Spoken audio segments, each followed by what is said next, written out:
Hello, I'm in the stout. No. Greetings, ladies, gentlemen, and others. No. Welcome to Glass. No.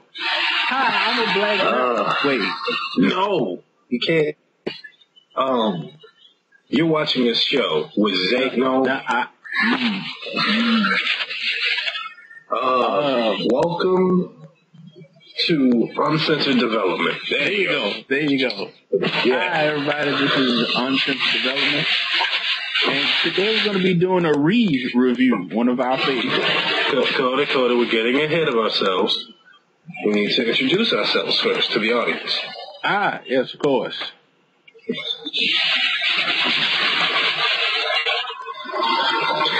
I am Jonathan, also known as the Jackal, and this, as you already know, is Two Eyes.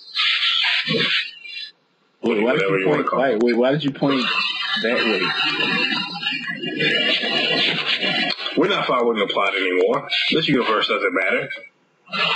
Why? And that segues right into our review. Now, what are we re-reviewing, Cody? The Last Airbender by M. Night motherfucking Shyamalama Ding Dong. And for the sake of this review, you are not Cody. You are... Wait, I'm what? You are Cody. You see, I'm... Oh, realistic. Yeah, I got it. I get it. Yeah. That's so funny it hurts. It really does. Yeah. And you're a block guy. I'm like, why? His name is fucking Arm. It's not Arm. It's not. Now, for the sake of this review being concise, I will be being professional as possible. And Cody will be digging into the ass of M. Night Shyamalan. Fuck M. Night. Fucking deep, fucking hard, fucking long. You can basically think of us as the divide between your rational and irrational mind. Me being the rational part that wants to just sit down and talk with M. Night and pick his brain and wonder why he let this travesty happen. And then there's Cody. I want to stab him in the damn gut, watch him bleed onto the floor, and then I laugh at him, and I call him Ang.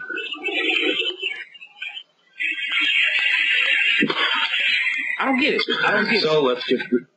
Okay, it's spelled A-A-N-G, and to him, he feels he should say Ang because of the two A's. But there are people whose name is spelled Aaron with two A's. Have you ever heard anybody call Aaron? I haven't. It's Aaron. I have. It's a Pokemon. Aaron. And his name only has one A. Anyway. To the review. Now I'm going to be talking about the good. Yes, this movie actually has good parts. I will be talking about the good. I will be talking about the bad. And I will be talking about the stupid. Now, overall, my opinion of this movie does not have to be restated. It's been stated by every other reviewer. Yeah. Has worked this movie to shreds. So I don't need to say that I just like the movie. Yeah. We're not going to get into the details of the movie, the production, and everything else. Because people have talked about that. People who went over that. We're going to pick apart everything else for the hardcore fans who really love the show. Yeah, so for those of you who haven't seen the movie and for some reason still want to, this is going to be a spoilerific. If you don't want spoilers, go away. Now. Yeah, we're going to spoil a lot. We're going to spoil a whole lot. As a matter of fact, I'm going to tell you the end right now. Why? Because it pisses me off. The end. No, we have to go in order. Go. Oh. All right. Now, I will start off with the good of this movie. And the reason I'm starting off with the good is because there's not that much. The Northern Water Tribe city is executed perfectly. It looks astonishing, and I wish the whole movie would have looked like that. but it didn't. Yeah. And the air temples, agree. The air temples were also perfectly executed. And again, the rest of the movie didn't look like that, and we get a poop fest. Yeah. So, on to the bad. Okay. Oh, wait. The biggest mistake, and I did mention this earlier, but something I saw that M. Night said in a response to a question from a fan or whatever, is they said you seem to focus more on the plots than the characters. And he said, because, I don't want people to lose track of what Aang's supposed to do. And that's the only thing that he really did story-wise, was Aang is supposed to learn waterbending and he's supposed to go to the water tribe. That's it. That's all he really did right. Everything else that's supposed to happen in the middle, that's supposed to develop, supposed to learn, none of that. The main thing, their first opening scene in the cartoon series is Katara and Sokka, not Sokka, on a boat, bittering back and forth, brother and sister style, trying to catch a fish. That's how you learn about them. That's how you get to know them. That's how you get to know their dynamic and why they're brother and sister. In the movie, they're hunting a fucking tiger on Iceland or wherever it is. They don't find it, and it's serious the whole time. Just, I did everything Dad was supposed to tell me. How could I get this wrong? It's not that serious, dude. It's really not. Okay. Jonathan? Hey, what's funny about you saying they executed that part right? They didn't. They didn't at all. They got the basic structure. Yeah, he's supposed to learn waterbending, and yeah, he's supposed to go to the North Water Tribe, but the whole how it happened is wrong. For those of you who are familiar with the show and haven't, was too consumed by rage to find this little nitpick. How does Katara scroll? Let me give you a second. Yeah, think about it, people. Think about it. How did she get the scroll when it taught her all the different types of water bending moves? How did she get that in the cartoon series? Think about it. Just take time. You got it? Okay, so those of you who are smacking your brains against the monitor of your computers right now, it's probably because you remembered that she got them from pirates. She stole them. Not from some random peddler. She stole them from pirates. Yeah. A pirate who had a cool-ass parrot with two tails, I might add. Yeah, badass. Also, did Aang really have trouble with waterbending? Think about that for a second. What element did he have trouble with? Earth. Cody, no hints. No hints, man. No, in the movie, he said for some reason Aang's having trouble with waterbending. No, he didn't. He picked it up before he was a waterbending prodigy. A waterbending prodigy. Not only was he a waterbending prodigy, we're going to go further on into the series, not the movie, because this hadn't been the movie yet. He was also a firebending prodigy. And the only reason why he didn't master firebending right away is because he was arrogant, stupid, and not patient, and burned Katara. Yep. Also, what did Katara learn when she was at the Northern Water Tribe? That's right. She learned how to heal people with waterbending. Yeah. And she also, at the end of their journey, got the sacred water from the moon spirit pond. Okay, now, I knew I said I was going to be rational, but this is one thing I'm going to get really upset about right now. Fuck rats! Fuck M. Night Shyamalan! The moon spirits' names are Twee and La. Twee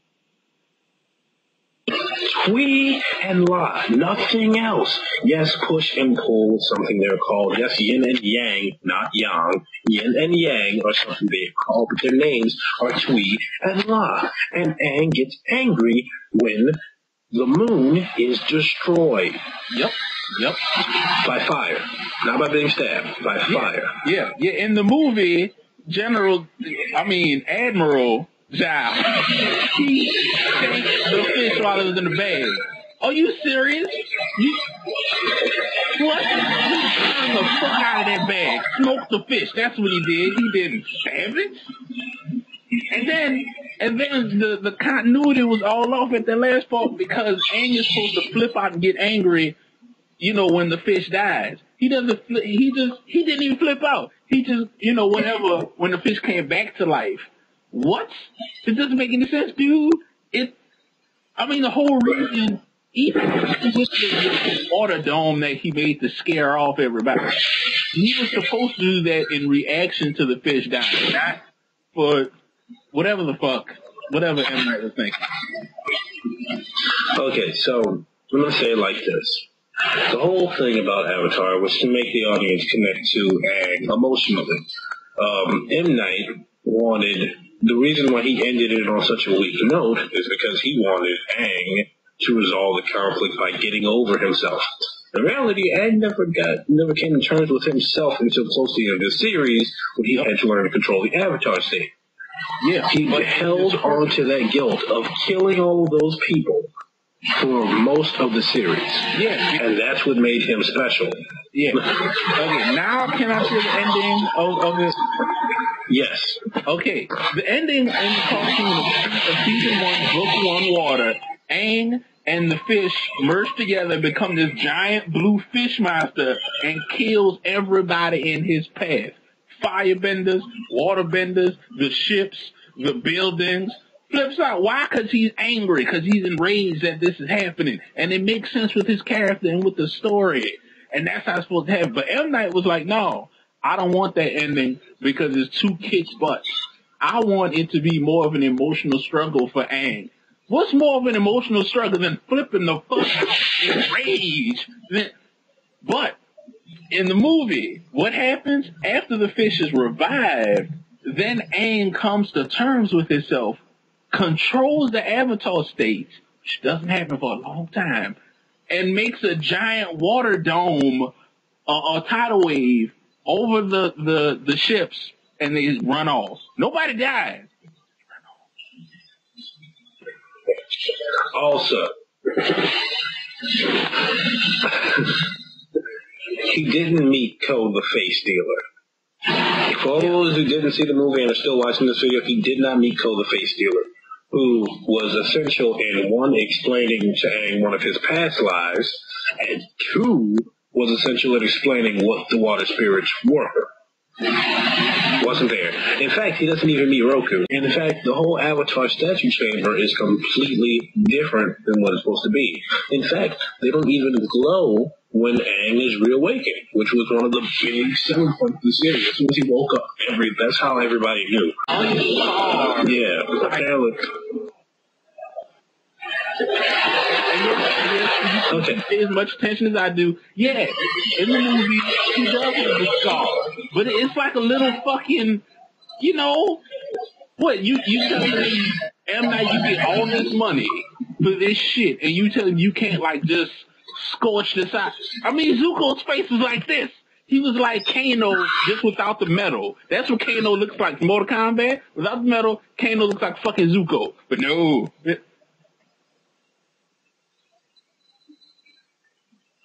Anyway, Jonathan. Okay, so we're going to move away from the water traps. I'm going to divide this into parts. We're moving away from water stuff. Earth. Now, I know a lot of people are upset about the races that represent some of the characters in this movie. And where my anger comes from on this is that all the Chinese, Koreans, Japanese, they're all servants in this movie. I don't know if anyone noticed, but all of them are servants. In a piss-poor work environment, doing nothing, while all the Indians are fire lords and all that stuff. It makes no sense. The first being that in the series, the Fire Nation is the most powerful economically. But right under them, and I mean right under them, which is why they can't lay siege to the entire Earth Kingdom, is all of the Earth Kingdom. They are the most advanced, technological-wise, Yep. Defensive-wise, they're the most fortified, and they are the second wealthiest economy in the entire series. Yep. And their people are stubborn and unafraid of almost anything. Which is why to take them prisoner, you actually had to put them on a boat, not in a random plot of land on their own kingdom soil. No, a boat. Mm-hmm. And put them out in the middle of nowhere. Yeah, that's why you had to do that. But no, in this movie, they're at home, just in a different part of home, surrounded by Earth. Now, I don't get why... In fact, there's a giant cliff, like, right next to one of the prisoners, where he could just be like, you know what? Rock. Yeah, the city is like... But no. The city is like inside a rock cavern, or whatever it is. Like, what? I mean, like, M. Night, what do you think? I mean, you got these big-ass Fire Nation cruise ships. They're not boats or war machines. They're cruise ships that he painted black and copy-pasted to make several. But one of them, you know, you can put them on there and, like, hey, if that was part of the actual story, why you put Earthbender on Earth? And then the Earthbenders outnumbered the Fire Nation guards who held them captive. You had, I mean... Oh, and let's not forget that without actually having fire around, the Firebenders are regular people. Earthbenders, there's earth everywhere. Clod of dirt. Go into the fire. There's no more fire. We win. Yeah. For some reason, I don't know why M. Night thought this up. I really don't. Like, there's no actual excuse for him to think this up. Firebenders don't generate fire like they do in the series. But the broken thing is, Iroh in the movie generates fire. And Zuko. Yeah, somehow they can shoot fire out of their hands, but other firebenders can't until the comet comes, which they state in the movie. What? That's just stupid. I mean, especially, like you said, Jonathan, especially if the firebenders have to rely on fire. But the Earthbenders could have took some dirt, throw it into that pot of fire, and the Firebenders would, well, y'all win. I'm going home. If that would have been in that movie, I'd be like, hey, I'm not even going to try. I mean, come on now. You can do it from your tent. As a matter of fact, this is perfect. In the movie, all they had to do is just wait till they go to sleep. Earthbender's lying in his tent. He closes the tent. He touches the ground. Earthquake. Ground collapse. All of them die. And then, bam, everybody's happy. We all, no. We're Earthbenders, and because we lost all hope, because the Avatar isn't here.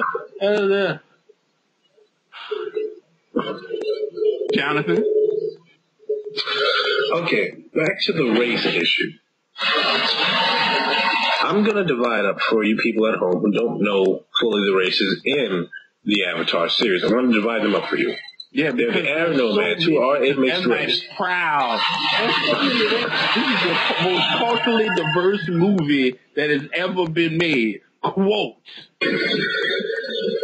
I'm sorry. Go ahead. Yeah. Well, in the movie, everybody's white or Indian, and the servants are Asian. So I'm going to go with the series. The air nomads are actually a mixed breed of people. Most of them are Chinese, but they are other races. Waterbenders are Inuits. You know, the Fire Nation is Japanese. And the Earth Kingdom consists of white people, Asian people, Hindus, and yeah, that's it. Bhumi is a Hindu. Guru Patik is a Hindu. The hippo, the guy who Toph fights, is Hindu. Toph, I found out recently, is actually white. I didn't know that. Toph and her parents are white. And the only other white person in the entire series, can you guess who it is? I'll give you a second. The Earth King. It's the only person who has a bear. He is the Earth King. The Earth King is the only white man in power at all in the entire series. And it's hilarious. because the Earth King is an idiot. But he's the most powerful person in the series because he controls the most powerful nation, the second most powerful nation in the entire show. I just find that hilarious. Wait. Now, what M. Night said is the reason why he decided to make it more realistic, and by making it realistic, it's an Asian thing. That's why he pronounces the names the way he pronounces it. That's why he does everything he does. And he's like, because that's the way animes are. Animes are, I think, racially ambiguous or some shit like that he said. And it's like, but dude, wait. And then he was like, because, they all have those big round eyes and that represents, Japanese anime and blah, blah, blah. No, they don't. There's plenty of fucking people in the anime whose eyes are regular or whatever you want to call it, slanted. Perfect example. Monster. Perfect example is the anime Monster. Dr. Tenma is clearly Japanese and everybody else is clearly German. Clearly. And then, One especially in Avatar, there's plenty of people in the series, the cartoon series, and I'm going to keep calling it a fucking cartoon series because that's what it is. It's not a fucking anime. By our technical standards, it's not a fucking anime. So M. Night, don't say it's an anime. Anyway, in that show, there's plenty of diverse people. It's not just all Japanese anime characters. That's why the show is so good. And that's why your movies suck. Boomy is a black dude. Oh, yeah. Boomy is a black guy. For all of you who don't know, by the way, who've been watching Avatar over and over again, Boomy's black. Just so you know, Boomy's black. His name is actually Hindu. So, Boomy's a black guy. Oh, no. And guess who the black guy is in the movie? Take a wild, horrendously large guess who the black guy is in the movie. Give me a second. You ready, Cody? Yeah. Remember Aang's teacher?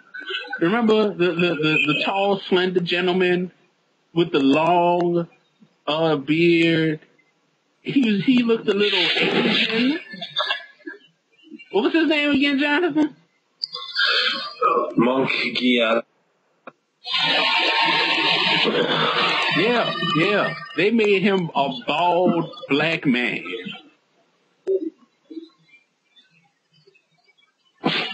And you know what's back to his days at the temple? Right next to that bald black guy was a bald Asian man.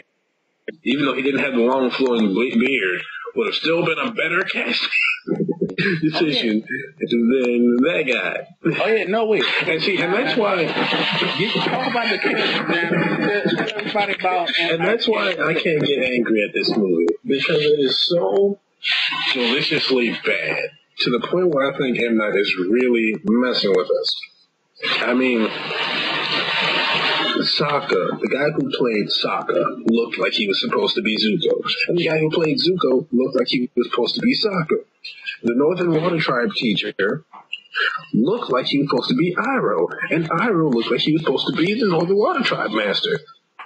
It was just a giant circle jerk of, haha, you just paid for this. Yeah. You just paid for that. I'm making money. No, and then to really fuck with everybody, M. Night actually said, I didn't care who came through the door. If they looked the part in my mind, I'm putting them in the movie. And to everybody who hates the guy who played Aang, Noah Ringer, I think his name is, I actually think he was perfect. And not acting wise, but looks and martial arts skills.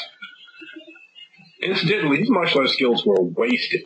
The choreography in this movie, for if any one of you or if anybody is a martial arts movie fan like I am, the choreography in this movie was abysmal to the point where sometimes it just looked like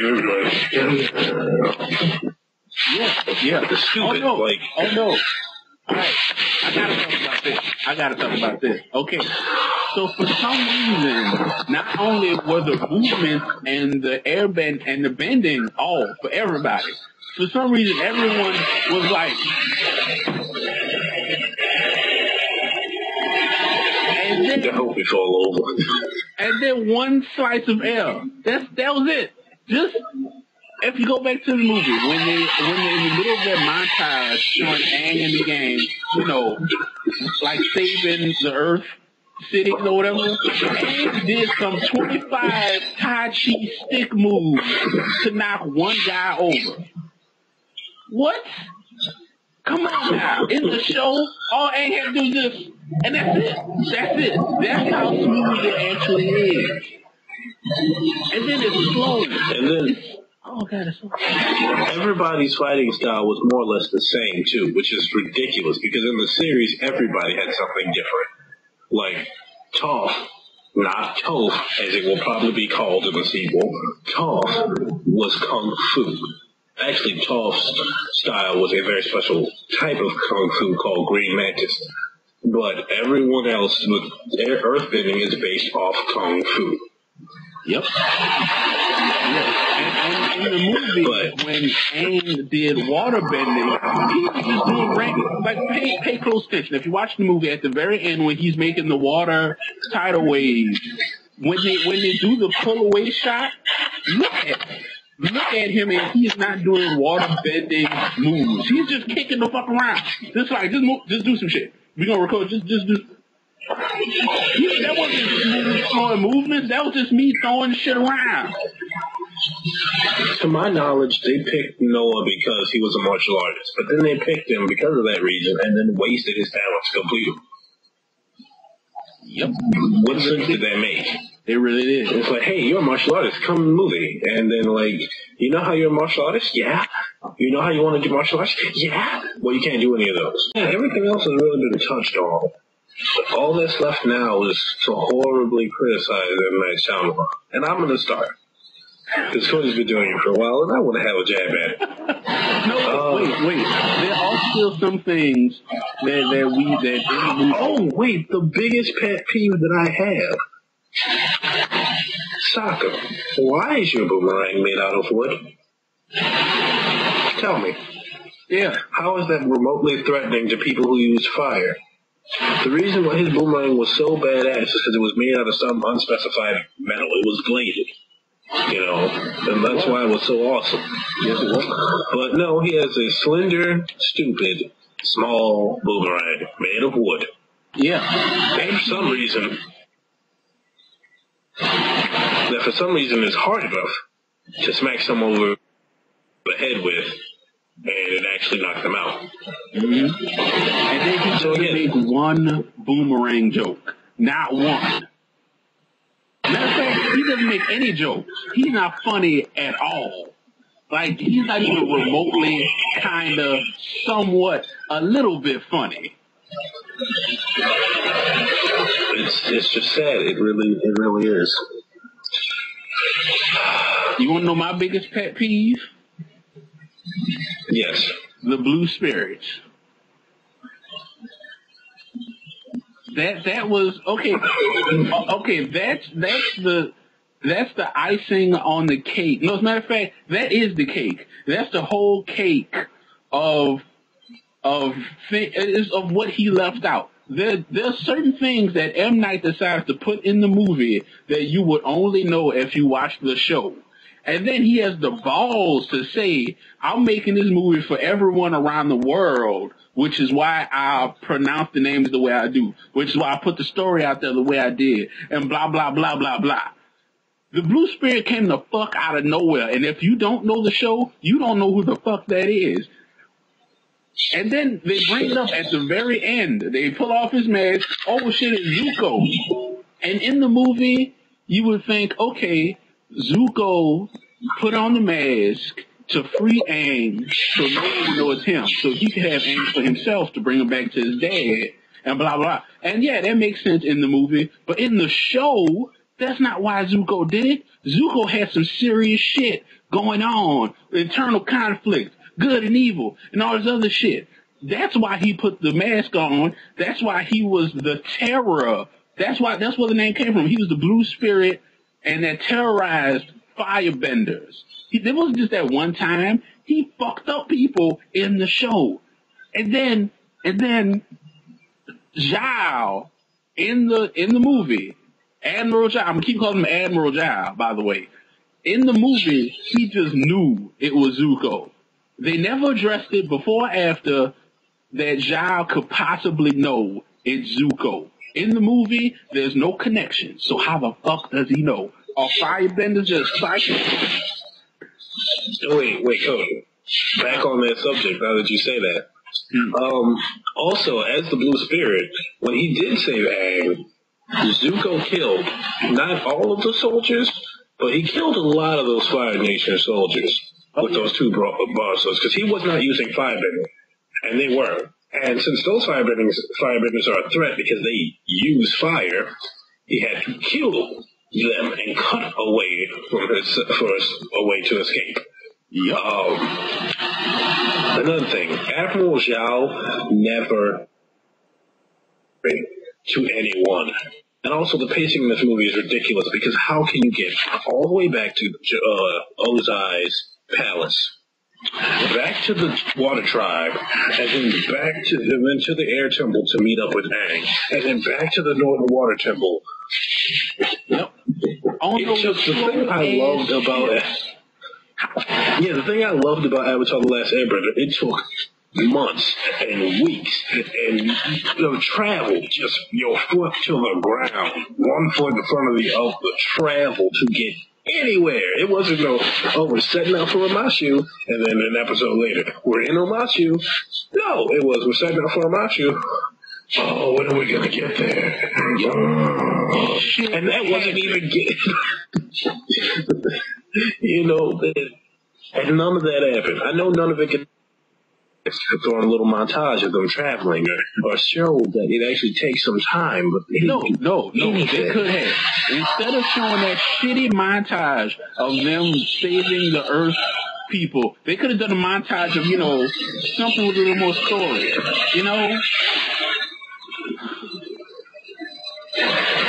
But there is one good thing about this movie, everyone.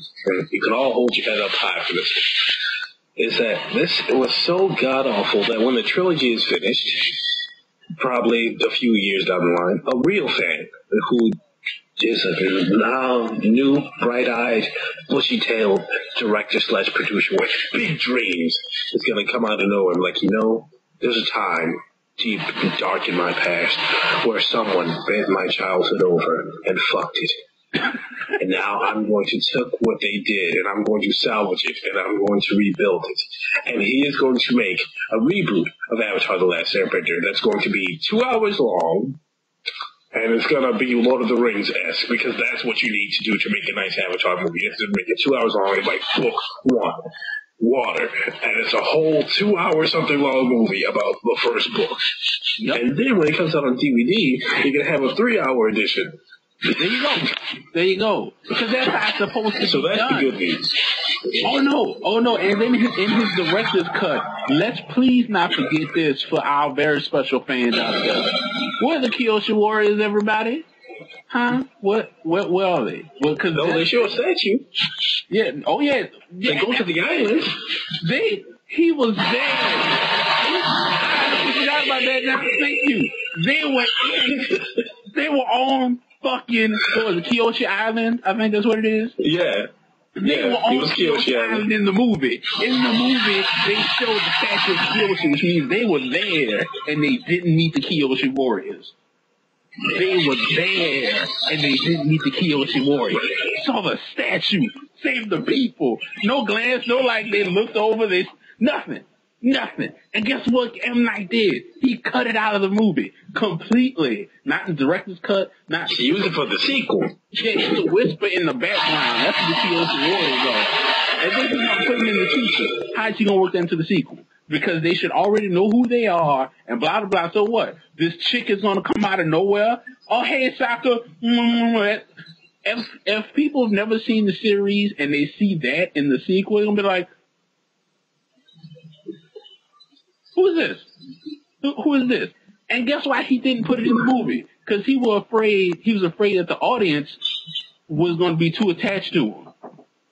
Well, everyone, this is a subject that has obviously been up for a lot of debate. It's probably old, but as you know, the internet never forgets, and so neither will we. So now we want to ask you, what would you have done differently? And if they make a reboot ever, who would you cast? Yeah. Who would you cast? How would you write the story? What parts do you feel that should have been cut out that, you know, would benefit benefit in the movie states? Because, of course, you can't put the whole entire first series to a movie, so there would have to be cuts. But what necessary cuts would you take, and what would you keep? So, you know, make it, I don't know, make it resemble the fucking show. Also, I am, if you haven't already guessed, the mysterious second member of this team that Cody has been hinting at. I will be appearing a lot more often. And yeah, so if you like us, subscribe, you know, share, comment, whatever. I'll be here. And I guess that's Uncensored Developments wrapping up our first review. Yeah. So I get 5 ways. No, I can't do that. No. Bye. It's the bye. No, can't use that one either.